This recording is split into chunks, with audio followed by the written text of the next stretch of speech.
Lasker একটি মার্কিন বিমান ঘাঁটিতে রাশিয়ার প্রেসিডেন্ট ভ্লাদিমির পুতিনকে স্বাগত জানানোর সময় সামরিক শক্তি প্রদর্শন করেছে যুক্তরাষ্ট্র।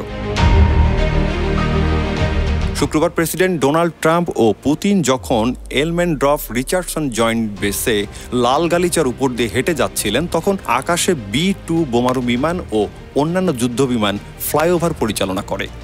দুই নেতার উপস্থিতিতে আকাশে 4টি F-35 ও একটি B-2 স্পিরিট বোমারু বিমান উড়ে যায়। এই B-2 বোমারু বিমানের দুপাশে ছিল F-22 যুদ্ধবিমান। B-2 বোমারু বিমানকে মার্কিন সামরিক শক্তির প্রতীক হিসেবে বিবেচনা করা হয়।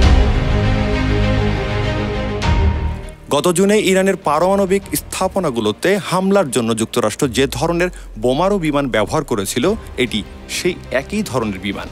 এই হামলায় 7টি B-2 বিমান মিসৌরির হোয়াইটসম্যান বিমান ঘাঁটি থেকে সরাসরি ইরানে 36 ঘন্টা উড়ে গিয়েছিল।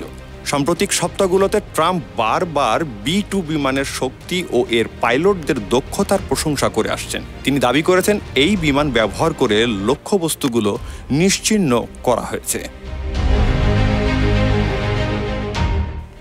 Hasrat Mostafa, news 21 international desk.